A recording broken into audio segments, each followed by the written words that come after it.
அதிசயா அதிசயம்தான். இடம் விலை all okay. Athisaya அதிசயங்களின் ஆரம்பம்.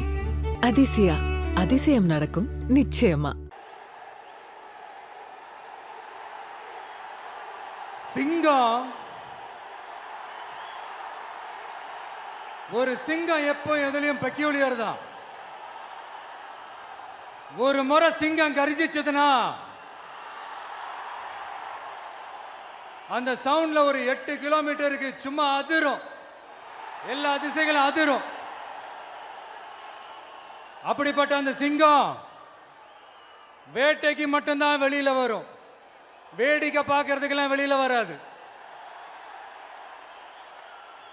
வேட்டையில கூட உயிரோடு இருக்கிற மிருகங்களை தான் வேட்டையாடும். அதுலயும் பெரும்பாலும் தன்னை விட பெரிய சைஸ் உள்ள மிருகங்களை தான் குறி வச்சு தாக்கும், ஜெயிக்கும். எவ்வளவு பசியில் இருந்தாலும் உயிர் இல்லாததை, கெட்டு போனதை தொட்டு கூட பார்க்காது. அப்படிப்பட்ட அந்த சிங்கம் அவ்வளவு ஈஸியா எதையும் தொடாது, தொட்டா விடாது. காட்டோட 4 பக்கமும் மார்க்கிங் மை டெரிட்டரின்னு தன்னுடைய பவுண்டரியை தானே வகுக்கும். அப்படிதான் அந்த காட்டையே தன்னோட கண்ட்ரோல்ல வச்சிருக்கும். சிங்கத்துக்கு கூட்டத்தோட இருக்கிறதுக்கும் தெரியும், தனியா இருக்கிறதுக்கும் தெரியும். அப்படியே தனியா வரணும்னு நினைச்சாலும் அஞ்சாம அலட்டிக்காம சும்மா கெத்தா தனியா வந்து அத்தனை பேருக்கும் தண்ணி காட்டும். எப்போ எதுலயும் தன்னோட தனித்தன்மையை இழக்கவே இழக்காது. Yes, a lion is always a lion.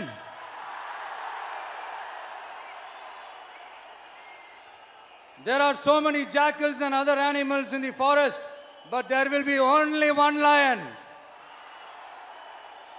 And even if it is single, it will be the king of jungle. It is not only a description but also a clear declaration. சிங்கத்தை பத்தி பேசிட்டு நம்ம சிங்க குட்டிகளையும் சிங்க பெண்களையும் பத்தி நம்ம பேசாம இருக்க முடியுமா? அவங்கள எப்படி நான் மறப்பேன்? அவங்க தான் என்னுடைய உயிராச்சே, என் நெஞ்சில் குடியிருக்கும்.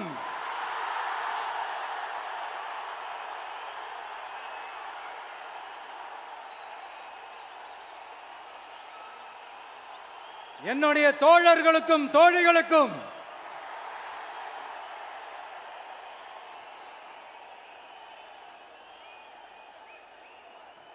நேர்ல வர முடியாத சூழல்ல வீட்டில் இருந்துகிட்டே நம்மளோட இந்த மாநாட்டில் நேரலை வாயிலாக கலந்துகிட்டு இருக்கிற என்னுடைய அம்மாக்கள், அக்கா தங்கைகள், அண்ணன் தம்பிகள், நண்பர்கள் அனைவருக்கும் என்னோட உயிர் வணக்கம். என்னோட உயிர் வணக்கம், என்னோட உயிர் வணக்கம்.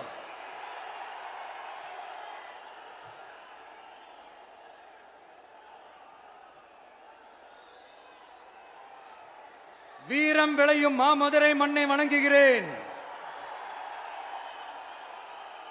இந்த மதுரைனாலே உடனே ஞாபகத்துக்கு வரது சீறி பாஞ்சி துள்ளி குதிக்கிற யாருக்கும் அடங்காத காளைகள் விளையாடுற அலங்காநல்லூர் ஜல்லிக்கட்டு தான். நம்ம வைகை ஆறு தான். அழகர் ஆத்துல இறங்குற வைபவம், மதுரை மீனாட்சி அம்மன். இந்த மண்ணோட உண்மையான குணம் உணர்வு பூர்வமான மண் இது. அது மட்டும் இல்ல, இந்த மண்ணில் வாழ்ற மக்களும் அப்படித்தான் உணர்வு பூர்வமான ஆளுங்க. நான் இந்த மண்ணில் கால் எடுத்து வச்ச உடனே ஒரே ஒருத்தரை பத்தி தான் மனசுக்குள்ள ஓடிக்கிட்டே இருந்தது. அவர் யாருன்னு உங்களுக்கும் தெரிஞ்சிருக்கும். சினிமானாலும் சரி, அரசியல்னாலும் சரி, நமக்கு ரொம்ப ரொம்ப பிடிச்சது புரட்சி தலைவர் எம்ஜிஆர் அவர்கள் தான். அவரோட பழகிறதுக்கு எனக்கு வாய்ப்பு கிடைக்கல. ஆனா அவரை மாதிரியே குணம் கொண்ட என்னுடைய அண்ணன் புரட்சி கலைஞர் கேப்டன் விஜயகாந்த் அவர்களோட பழகிறதுக்கு எனக்கு நிறையவே வாய்ப்பு கிடைச்சது. அவரும் இந்த மதுரை மண்ணை சேர்ந்தவர் தானே, அவரை மறக்க முடியுமா? தமிழ்நாட்டு மக்கள் உணர்வுபூர்வமா உண்மையா நம்ம பக்கத்திலே நிக்கிறவங்க, அதுக்கு ஒரு மிகப்பெரிய அடையாளம் தான் இந்த மதுரை மண். நம்ம தமிழக வெற்றி கழகம் கையில் எடுத்திருக்கிற அரசியலும் அப்படித்தான். உண்மையான அரசியல், உணர்வு பூர்வமான அரசியல், நல்ல அரசியல், நல்லவங்களுக்கான அரசியல், நாட்டு மக்களுக்கான அரசியல், நல்லது மட்டுமே செய்கிற அரசியல்.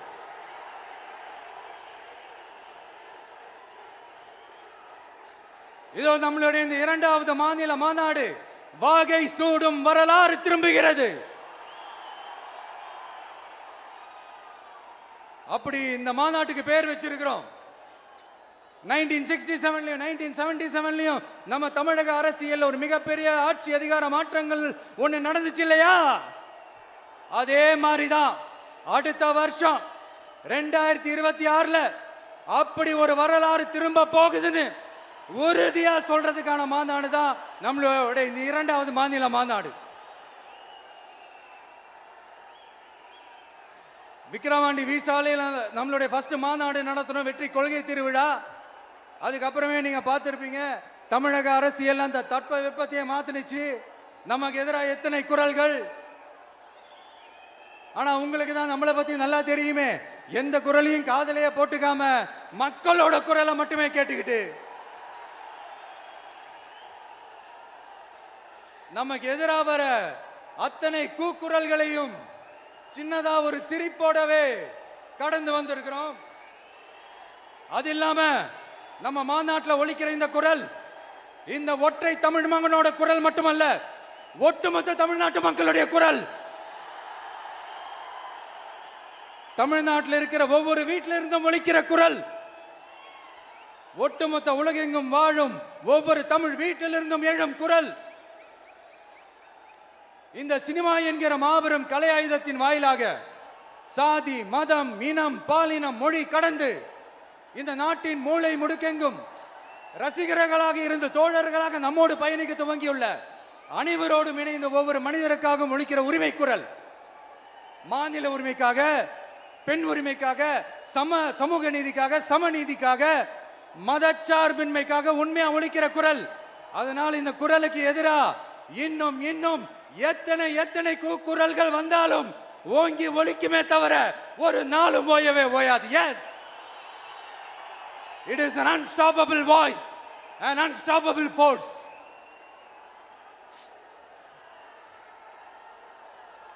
நம்ம அரசியலுக்கு வர்றதுக்கு முன்னாடி, அட இவரெல்லாம் வரமாட்டாரியா, அவரே வரல, இவரே வரல, இவருங்க வர போறாரு அப்படின்ட்டு நிறைய பேர் ஜோஷியம் சொன்னாங்க. அப்புறம் நம்ம கட்சியினுடைய பேர் அறிவிச்சதுக்கு அப்புறம், பேரு தானே அறிவிச்சிருக்கிறாரு, மக்கள் கிட்ட பேர் வாங்கணும்ல, அதெல்லாம் முடியாதுன்னாங்க.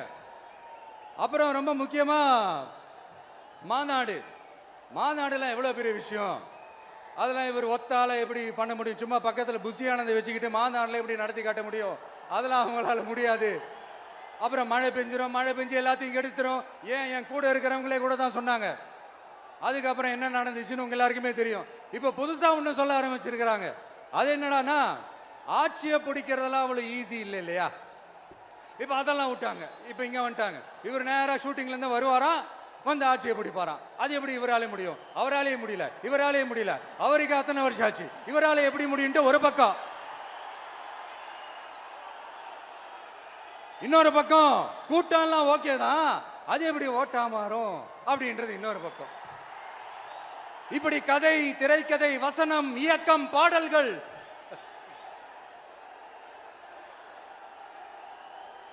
அதனால இந்த அரசியல் ஆய்வாளர்களுக்கு நான் சொல்றதெல்லாம் ஒன்னேதான், நல்லா கேட்டுக்கங்க. இந்த விஜய் ஏதோ இந்த பல லட்சம் பேர் கூடுற கூட்டத்தில் மட்டுமே இருக்கிறாரு அப்படின்னு மட்டும் தப்பு கணக்கு போட்டாதீங்க. ஏன்னா நம்மளுடைய இந்த கூட்டம் வெறும் ஓட்டா மட்டும் இல்லைங்க, வரப்போற தேர்தலில் மக்கள் விரோத ஆட்சியாளர்களுக்கு நாம வைக்க போற வேட்டா, நம்மளை கோட்டைக்கு அனுப்ப போற ரூட்டா இருக்க போதுன்னு சீக்கிரமாவே தெரிஞ்சுப்பீங்க. ஏன்னா கோடிக்கணக்கானவங்களோட ஹார்ட்லயும் வீட்லயும் ஏற்கனவே ஆல்ரெடி உயிரா, உணர்வா, உறவா இருக்கிறோம். நம்மளுடைய கனெக்ட் எல்லாம் வெறும் மக்களோட மட்டும்தான். நாம யாருன்னு அவங்களுக்கு தெரியும், அவங்க யாருன்னு நமக்கு தெரியும். நாமளும் நம்ம மக்களும் எப்படி இருக்கிறோம்னு எதிரிங்களுக்கு நல்லாவே தெரியும். இருந்தாலும் இந்த விஜய் எதுக்குப்பா வந்திருக்கிறாரு, இவர் என்ன புதுசா என்ன திட்டம்லாம் சொல்லிட்டாரு அப்படின்னு வேற நிறைய கேள்விகள். இந்த சொல்றேன் தெரிஞ்சுக்கங்க. பெண் குழந்தைகள், பெண்கள் மற்றும் வயசானவங்களோட பாதுகாப்புல தான் நம்ம பிரையாரிட்டியே. அடுத்து இளைஞர்கள், உழவர்கள், உழைப்பாளர்கள், நெசவாளர்கள், மீனவர்கள், ஆதரவற்ற முதியோர்கள், மாற்றுத்திறனாளிகள், மூன்றாம் பால் இனத்தவர்கள்னு இன்னும் யாருக்கெல்லாம் கவர்மெண்டோட ஒரு ஸ்பெஷல் அட்டென்ஷன் தேவையோ அவங்க எல்லாருக்குமான ஒரு கவர்மெண்ட் அமைக்கிறது தான் நம்ம இலக்கே. நான் ஏற்கனவே சொன்னது தான் இங்க நான் திரும்பவும் சொல்றேன். நம்மளுடைய இந்த தமிழக வெற்றி கழகம் ஏதோ அரசியல் ஆதாயத்துக்காக தொடங்கப்பட்ட கட்சியெல்லாம் கிடையாதுங்க. கொள்கை கோட்பாடுகளோடு தந்தை பெரியார், பெருந்தலைவர் காமராஜர், அண்ணல் அம்பேத்கர், வீரமங்க வேலு நாச்சியார், மக்கள் சேவகர் அஞ்சலை அம்மாள்,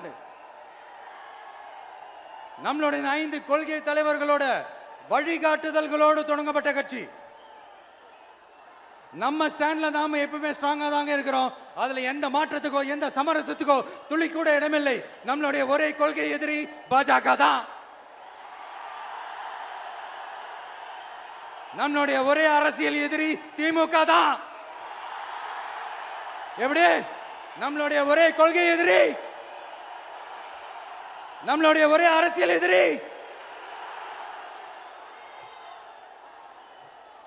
ஏதோ இந்த அண்டர் கிரவுண்ட் ஆதாயத்துக்காக டீல் போட்டுக்கிட்டு, டீல் பேசிக்கிட்டு, இந்த அலையன்ஸ் வச்சுக்கிட்டு இந்த ஊரை ஏமாத்துற கட்சி எல்லாம் நம்ம டிவிக்கே கிடையாதுங்க. யாருக்காகவும் எதுக்காகவும் எந்த பயமும் கிடையாது. மாபெரும் பெண்கள் சக்தி நம்மளோட இருக்கிறாங்க. மாபெரும் இளைஞர்கள் சக்தி நம்மளோட இருக்கிறாங்க.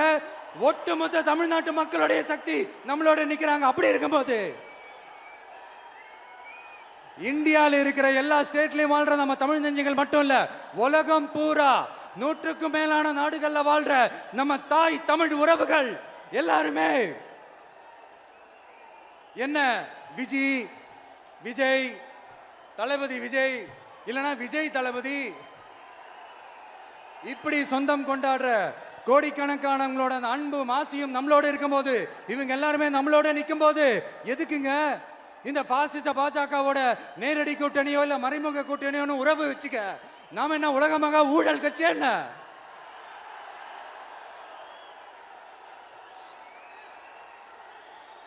நம்மளை பத்தி சின்னதா ஒரு உண்மை ஒண்ணு சொல்லலாமா? என்னடா இவர் வாயால இப்படி சொல்றாருன்ட்டு யாரும் தவறா நினைச்சுக்க வேணாம். ஏன்னா இது ஒரு விதத்துல ஒரு ஃபேக்டும் கூட. அதனாலதான் நான் சொல்லணும்னு ஆசைப்படுறேன். நம்ம யார் தெரியும்ல? நாம எல்லாருமே சொல்றேன். நாம யார் தெரியும்ல? இந்தியாவின் மாபெரும் மக்கள் சக்தி கொண்ட ஒரு மகத்தான வெகுஜன மக்கள் படை.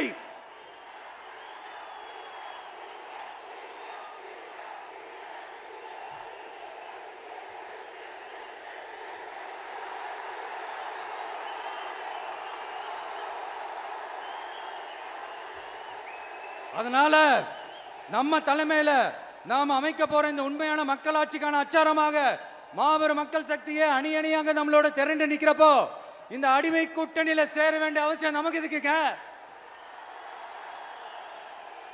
நம்மளுடைய இந்த கூட்டணி சுயம் இழந்த கூட்டணியால இருக்காது, சுய மரியாதை கூட்டணியா தான் இருக்கும். இந்த ஒரு பக்கம் RSS கிட்ட அடிபணிஞ்சுக்கிட்டு, இன்னொரு பக்கம் மதச்சார்பற்ற கூட்டணின்னு இந்த மக்களை ஏமாத்துற கூட்டணியால நம்ம கூட்டணி இருக்காது.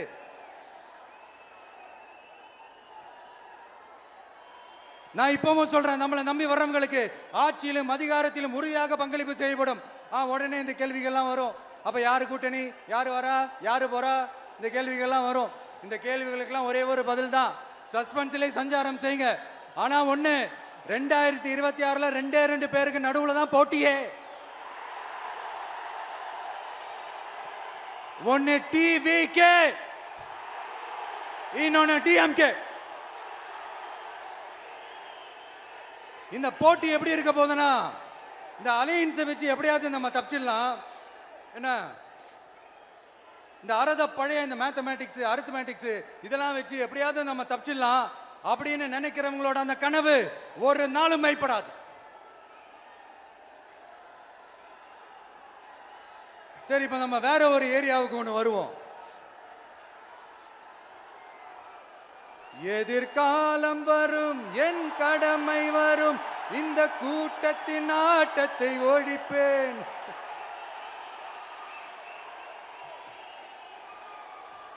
மக்கள் அரசியல் என்ற அந்த சவுக்க கையில் எடுக்கலாமா? யாருக்கு எதிரான தானே கேட்குறீங்க? வேற யாரு? மறைமுக உறவுக்காரர்களான பாசிச பாஜகவும் பாய்சன் திமுகவும் தான். மாண்புமிகு பிரதமர் நரேந்திர மோடிஜி அவர்களே, 3வது முறையா ஒன்றியத்தோட ஆட்சி அதிகாரத்தை நீங்க தானே கையில் வச்சிருக்கிறீங்க. இல்ல நாங்க தெரியாம தான் கேட்கிறோம். நீங்க ஆட்சிக்கு வந்தது ஒட்டுமொத்த மக்களுக்கும் நல்லது செய்யவா, இல்ல நம்மளுடைய இந்த இஸ்லாமிய நண்பர்களுக்கும் இஸ்லாமிய தோழர்களுக்கும் எதிராக சதி செய்யவா? மக்களுக்கு உங்ககிட்ட கேட்கறதுக்குன்னு ஏராளமான கேள்விகள் இருக்குது. அதனால அவங்க சார்பா அவங்கள ஒருத்தனா அவங்களோட ஒரு உண்மையான ஒரு பிரதிநிதியா உங்ககிட்ட சில கேள்விகள் கேட்கணும். மிஸ்டர் பிரைம் மினிஸ்டர் அவர்களே,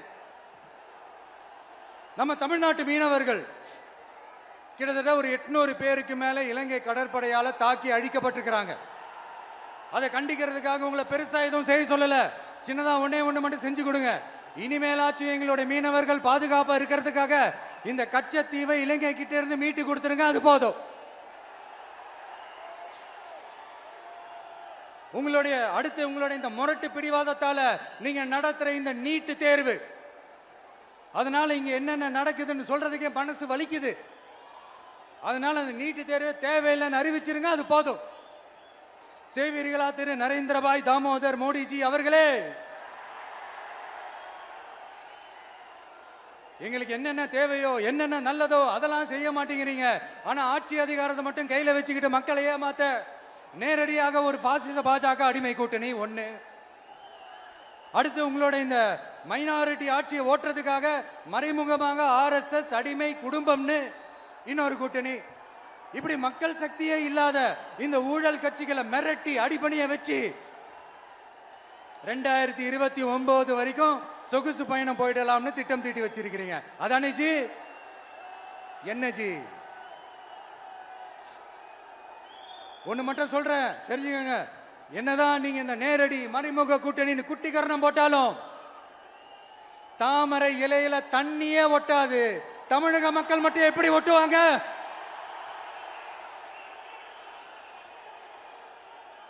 இங்க ஒரு MP சீட்டு கூட தரலன்றதுக்காக தமிழ்நாட்டுக்கும் தமிழ்நாட்டு மக்களுக்கும் எதுவுமே செய்யாம ஓரவஞ்சனை செய்யுது இந்த ஒன்றிய பாஜக அரசு. சங்கம் வச்சு தமிழ் வளர்த்த மண் இந்த மதுரை மண். அதனால இங்க அந்த கீழடியில கிடைச்ச ஆதாரங்களை எல்லாம் மறைச்சிட்டு எங்க நாகரிகத்தையும் எங்க வரலாறையும் அழிக்கிறதுக்காக உள்ளடி வேலை செய்யலாம்னு நினைக்கிறீங்க. தமிழ்நாட்டை தொட்ட என்ன நடக்கும் நீங்க பல உதாரணங்கள் இருக்குது. அதனால இதையெல்லாம் மறைச்சிட்டு எங்க மக்களை ஏமாத்திடலாம்னு மட்டும் நினைக்காதீங்க. மத நல்லிணக்கத்திற்கு பெயர் பெற்ற இந்த மதுரை மண்ணிலிருந்து சொல்றேன், உங்க எண்ணம் எல்லாம் ஒரு நாளும் ஈடேறாது.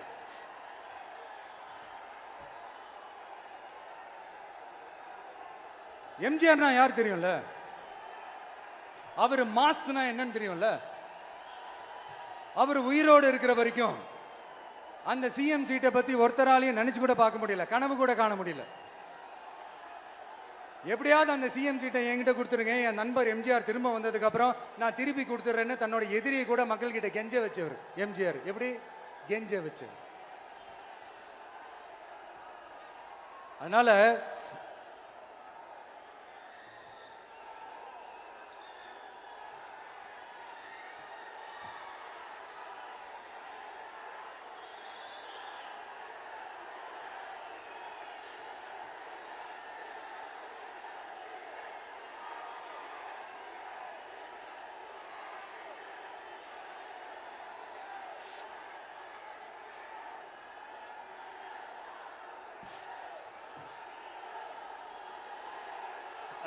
ஆனா இப்போ அவர் ஆரம்பிச்ச அந்த கட்சியை, எம்ஜிஆர் அவர்கள் ஆரம்பிச்ச அந்த கட்சியை கட்டி காக்கிறது யாரு? இன்னைக்கு அந்த கட்சி எப்படி இருக்குது அதை நான் சொல்லிதான் உங்களுக்கு தெரியணுமா என்ன? அப்பாவி தொண்டர்கள் அதை வெளியில சொல்ல முடியாம வேதனையில தவிக்கிறாங்க.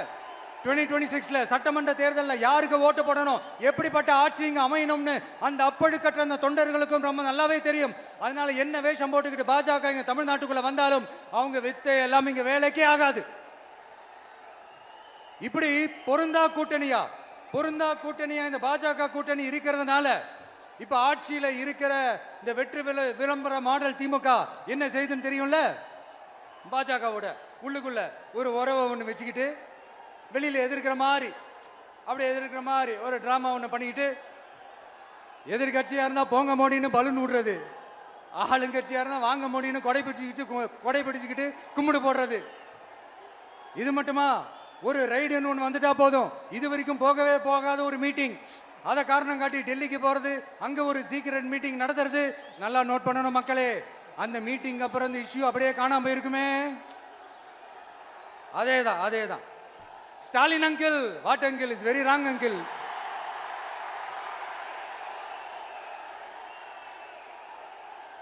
இப்படி தமிழ்நாட்டில் இப்ப நடக்கிற இந்த ஆட்சியினுடைய லட்சணத்தை பார்த்துக்கிட்டு நாம எப்படி சும்மா இருக்க முடியும்?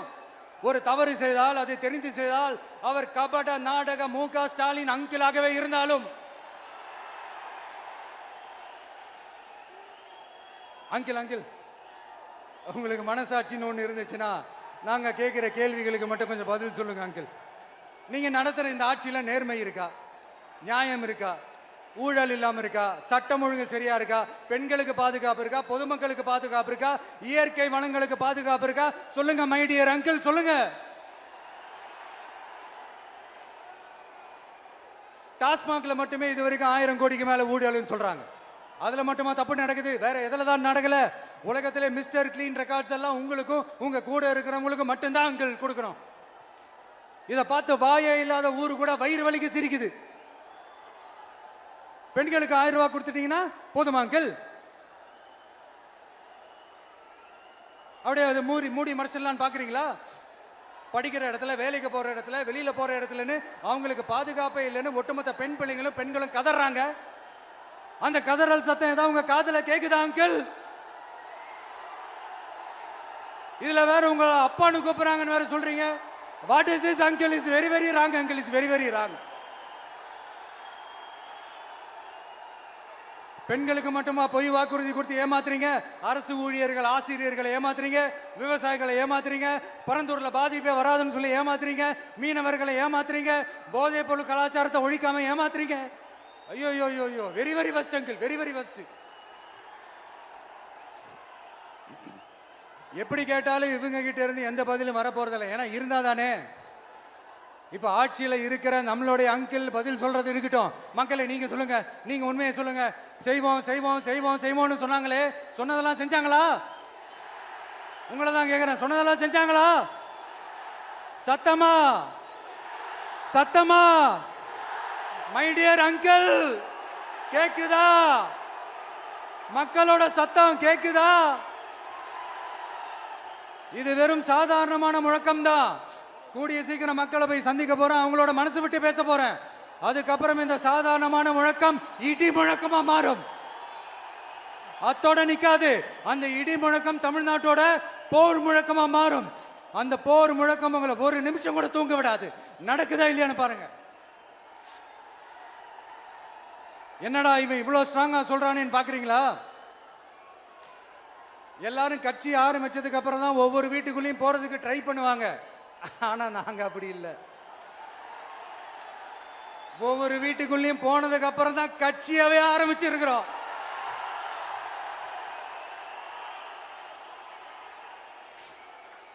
அதனால ஒட்டுமொத்தமா எல்லாருமா சேர்ந்து இந்த திமுக ஆட்சிய, கபட நாடக திமுக ஆட்சிய 2026 தேர்தலில் வீட்டுக்கு அனுப்புறோம். வீட்டுக்கு அனுப்புறோம். என்ன நண்பா, சரிதானே? என்ன நண்பி, செய்வீர்கள் தானே? இப்போ உங்களுக்கு சின்னதா ஒரு சர்ப்ரைஸ். நம்ம கட்சியினுடைய வேட்பாளர் பட்டியலை இப்ப நான் அறிவிக்க போறேன். மதுரை கிழக்கு வேட்பாளர் விஜய்.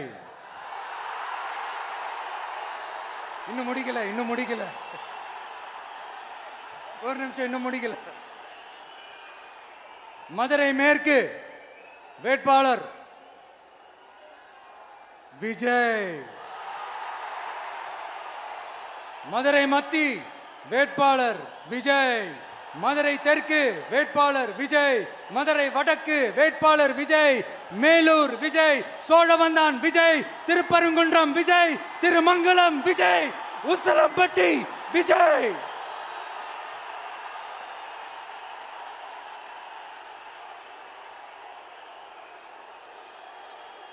என்னடா எல்லா தொகுதியிலையும் ஒரே வேட்பாளர்னு பாக்குறீங்களா? 234 தொகுதியிலையும் இந்த விஜய் தான், அதாவது உங்க விஜய் தான் உங்க சின்னம். இன்னும் சிம்பிளா சொல்லணும்னா உங்க வீட்டில் இருக்கிற ஒருத்தர் தான் வேட்பாளரா நிக்க போறாங்க. அந்த வேட்பாளரும் நானும் வேறு வேறு இல்லை. நீங்க அவருக்கு ஓட்டு போட்டீங்கன்னா எனக்கு ஓட்டு போட்ட மாதிரி, இந்த முகத்துக்காக நீங்க ஓட்டு போட்டீங்கன்னா உங்க வீட்டில் இருக்கிற உங்களுடைய வேட்பாளர் ஜெயிச்ச மாதிரி. என்னடா இவர் ஏதோ ஓவரா சொல்றாருன்னு நினைக்க வேணாம். பிராக்டிக்கலா அப்படிதான் இருக்கும், அப்படிதான் இருக்கணும். நீங்களும் அப்படிதான் நினைப்பீங்கன்னு நான் நம்புறேன். ஏன்னா இது நம்மளை விட நம்ம எதிரிங்களுக்கு இன்னும் நல்லாவே தெரியும்.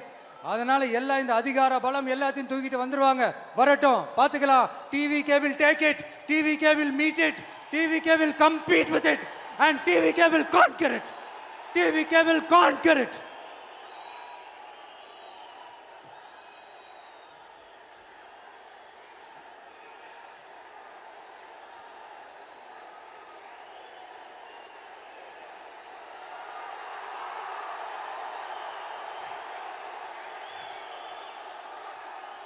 இந்த நேரத்தில் நம்ம மனசுல இருக்கிறத மக்கள் கிட்ட சொல்லி ஆகணும். தூத்துக்குடி ஸ்னோலினோட அம்மா என்ன அவங்களோட தம்பி, இன்னும் அவங்க பொண்ணுக்கு நான் தாய் மாமன்னு சொன்னாங்க. அந்த அக்காவோட குழந்தைக்கு மட்டும் இல்லைங்க, என்ன அண்ணனா தம்பியா நினைக்கிற தமிழ்நாட்டில் இருக்கிற என்னோட எல்லா சகோதரிகளின் குழந்தைகளுக்கும் நான் இன்னைக்கு மட்டும் இல்ல, என்னைக்குமே ஒரு தாய் மாமனா தான் இருப்பேன். நீங்க எல்லாரும் என்னுடைய ரத்த உறவு, கூட பிறந்த பொறுப்பு. என் வீட்டு ரேஷன் கார்டுல வேணா உங்க பேர் இல்லாம இருக்கலாம், உங்க வீட்டு ரேஷன் கார்டுல வேணா என் பேர் இல்லாம இருக்கலாம். ஆனா நாம் எல்லாரும் ஒண்ணுதான், உறவு தான். நமக்கு இடையே எந்த அரசியலும் உள்ள நுழையவே முடியாது. என்கிட்ட இருந்து உங்களையும் உங்ககிட்ட இருந்து என்னையும் எந்த சக்தியாலும் பிரிக்கவே முடியாது. அப்புறம் நான் ஒன்றும் இந்த மார்க்கெட் போனதுக்கு அப்புறம், ரிட்டையர் ஆனதுக்கு அப்புறம் அடைக்கலம் தேடி அரசியலுக்கு வரல, படைக்கலனோட வந்திருக்கிறோம். பவர்ஃபுல் ஃபோர்ஸோட, மாபெரும் படை வரிசையோட, எல்லாத்துக்கும் தயாராகி தான் வந்திருக்கிறோம். இவ்வளவு தயாரா நாம அரசியலுக்கு வர்றதுக்கு ரொம்ப ரொம்ப முக்கிய காரணம் ஒன்று இருக்கு. அது என்ன தெரியுமா? நன்றி கடன், நன்றி கடன், நன்றி கடன். கிட்டத்தட்ட ஒரு 30 வருஷமா, 30 வருஷத்துக்கு மேல நீங்க தான், நம்ம மக்கள் தான் என் கூட நிக்கிறீங்க, எனக்காக நிக்கிறீங்க, என்னை தாங்கி பிடிக்கிறீங்க, மனசுல ஏந்தி பிடிக்கிறீங்க, தாய் அன்போட மடியில ஏந்திக்கிறீங்க. உண்மையை சொல்லணும்னா வேற யாரை விடவும் எனக்கு இந்த அன்பையும் ஆதரவையும் கொடுத்துருக்கிறீங்க. என் மேல உயிரையே வச்சிருக்கிறீங்க. என்ன உங்க வீட்டில் ஒருத்தனாவே ஆக்கிட்டீங்க. நீங்க எனக்கு கடவுள் கொடுத்த வரம்.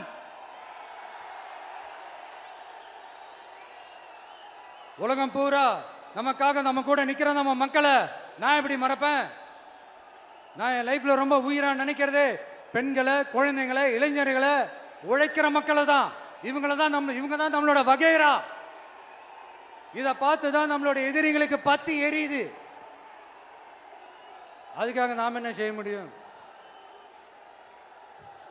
அதனால நம்ம உறவுகளை, சொந்தத்தை, வகைராவை யாருக்காகவும் எதுக்காகவும் விட்டு கொடுக்க முடியாது இல்லையா? Here at this moment among this August gathering, I want to open my heart and say I enjoy people, I respect people, I worship people.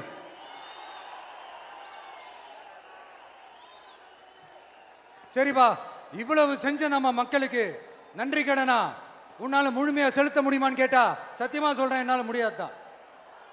இன்னும் எத்தனை ஜென்மம் எடுத்தாலும் அந்த நன்றி கடனை என்னால தீர்க்கவே முடியாது.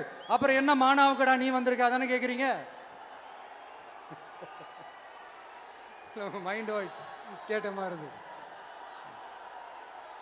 வாழ்நாள் முழுக்க நம்ம மக்களுக்காக ஆதரவா துணையா நிக்கிறத தவிர, அவங்களுக்காக உழைக்கிறத தவிர எனக்கு வேற எந்த எண்ணமும் இல்லை. எனக்கு இப்ப வேற வேலையும் இல்லை. இனிமே எனக்கு இதுதான் என் வேலையே, என் கடன். இனி என் மக்களுக்கு பணி செய்து கிடப்பதே. இப்படியா ஹார்ட் டு ஹார்ட் யதார்த்தமா பேசிய பழகிட்டோம். இதுக்கு மேலேயும் எனக்கும் மக்களுக்கும் இடையே இருக்கிற அந்த உறவை பத்தி நான் பேச ஆரம்பிச்சேன்னா ஒரு மாதிரி எமோஷனல் ஆகிடுவேன். அப்புறம் அதை கண்ட்ரோல் பண்ணுறது ரொம்ப கஷ்டம். அதனால என்னை மனசார நேசிக்கிற நம்ம மக்களுக்கு ஒன்றே ஒன்று சொல்கிறேன். இந்த விஜய் உங்கள் விஜய், உங்களுக்கான விஜய், உங்களுக்காக மட்டுமே இருக்கிற விஜய். உங்கள் கூட நிற்க, உங்களுக்காக நிற்க, உண்மையாக நிற்க, உணர்வோடு நிற்க, உறுதியாக நிற்க, உங்கள் கூட பேச, உங்களுக்காக பேச, உண்மையாக பேச, உணர்வோடு பேச, உறுதியாக பேச, உங்களுக்காக சேவை செய்ய உங்கள் விஜய் நான் வரேன்.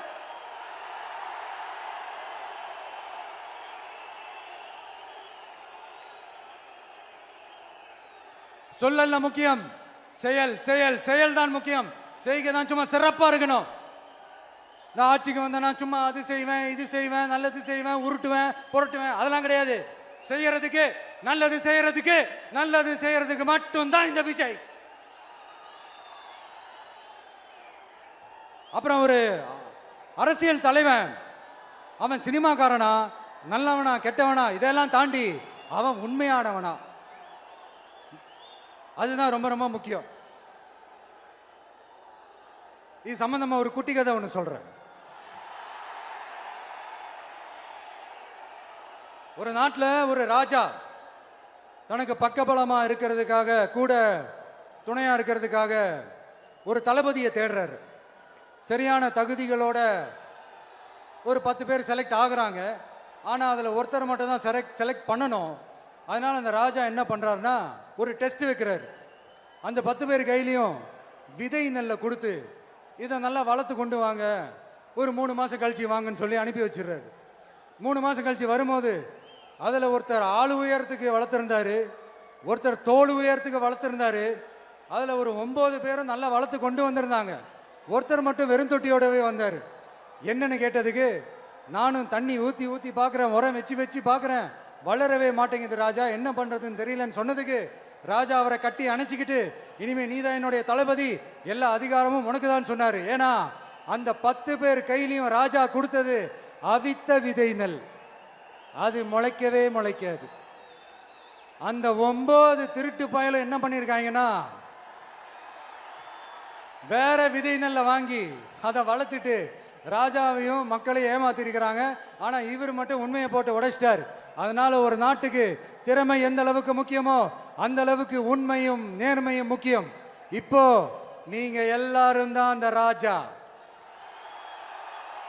நீங்க தேர்ந்தெடுக்க போற அந்த தளபதி